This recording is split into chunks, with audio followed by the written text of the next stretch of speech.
Hi, guys, my name is Ariba. Welcome to my YouTube channel. In this video, I will share about famous football player Harry Kane interesting story.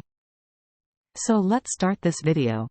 Harry Kane's Grassroots Story. England's all-time record goalscorer Harry Kane explains how he went from rejection by Arsenal to following his hero David Beckham in going from Ridgeway Rovers to captaining England at a World Cup.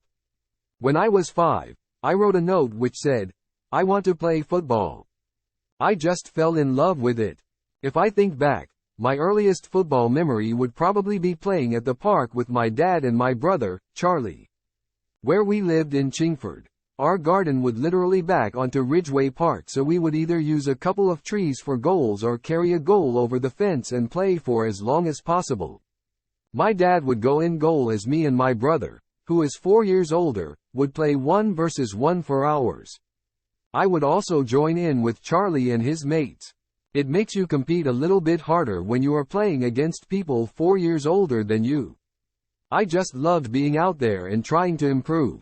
I would also play football at Larkswood Primary School.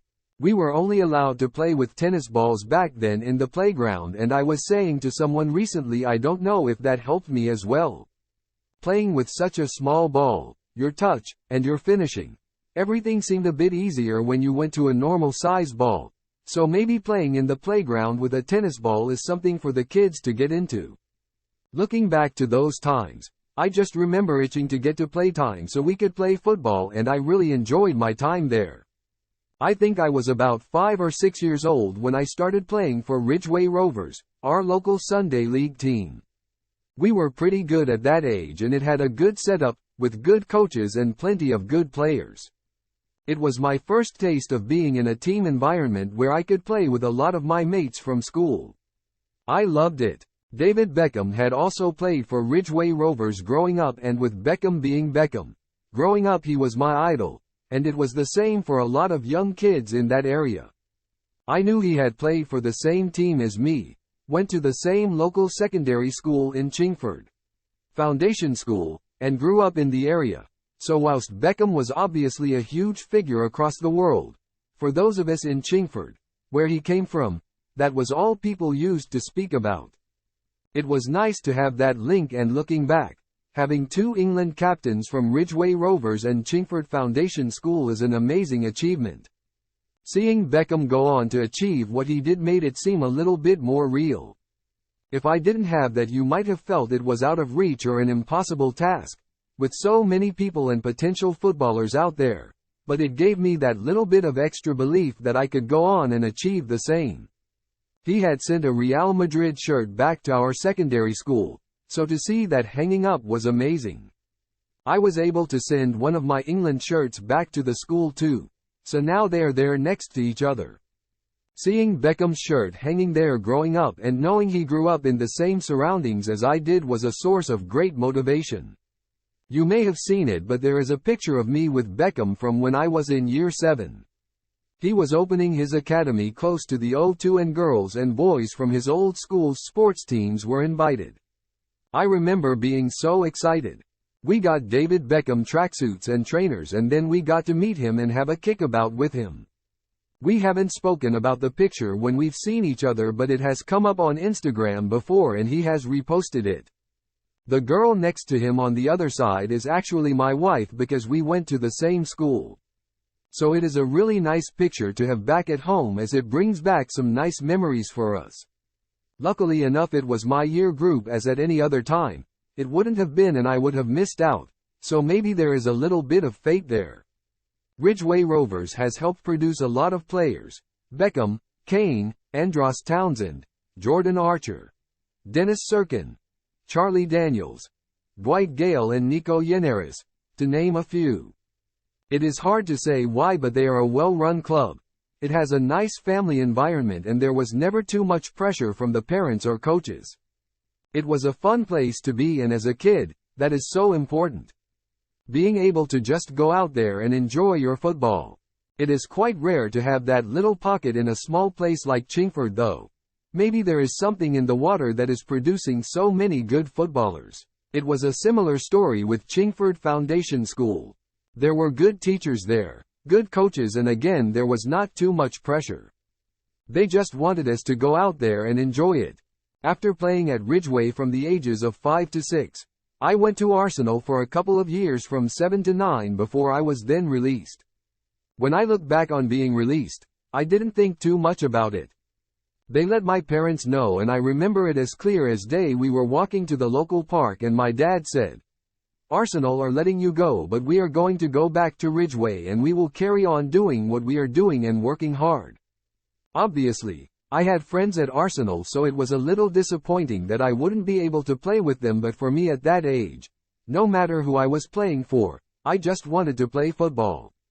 So whilst it was rejection, it was a case of on to the next thing, keep working hard, and seeing what happens. When I returned to Ridgeway, it gave me the chance to carry on playing football, carry on staying fit, get the enjoyment back, and deal with the disappointment of being released. I was back with friends, scoring loads of goals and keeping that love of the game going.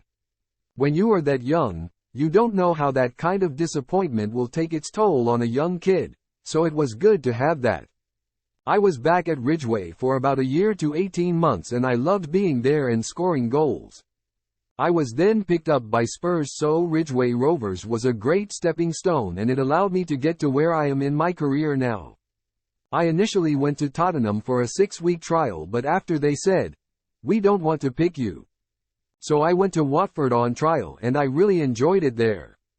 I did well and they offered me a contract, but at the last stages, we played Tottenham and I scored a hat-trick for Watford, so Tottenham offered me a contract almost there and then. It was a tough decision, but Tottenham were the bigger club at the time, so I joined Spurs at the age of 11 and I've been there since. I think it is really important when you are that young to understand that it is really hard to tell if you are going to be a professional footballer, no matter how good the coaches and the scouts are. There is a lot more than just ability that goes into being a professional footballer. It is about determination, mentality, and work ethic, along with your ability.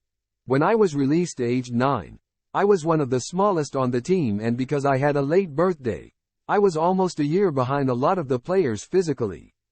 But then I became a totally different player when I had a growth spurt at 14 and was then one of the tallest on the team.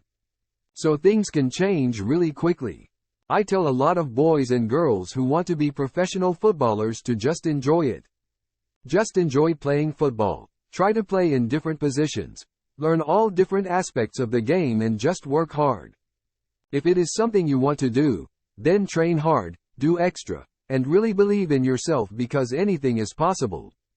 I played different positions all the way up until the youth team, and even in the youth team, I played a few games in central defense. The majority of my youth team years were as a number 10, but in the under-16s I was playing as a deep midfielder. I think it was great for my development, being able to understand everyone's position on the pitch, understand what the strikers need to do when the midfielder has the ball, and it was all a great learning curve.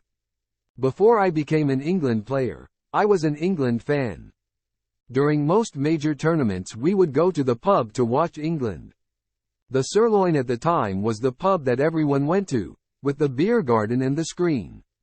We loved England. We loved watching England and we were big England fans. I remember many tears being shed after we went out on penalties and things like that. During the Euros and the World Cup, as players we saw the videos of all the beer going everywhere, and whilst we are in the bubble when we are playing, it is still nice to see those images and it brings me back to what it was like when we were younger. I remember being that kid and all those memories now. A lot of them were disappointing memories, so it was nice that we have been able to give the fans a lot of good memories by getting to the semi-finals of the World Cup and the final of the Euros. We have not quite had that ultimate success yet, but to give the young boys and girls, and the men and women, all around the country that happy feeling in those moments, where the beer goes everywhere and you are jumping on each other, is really special.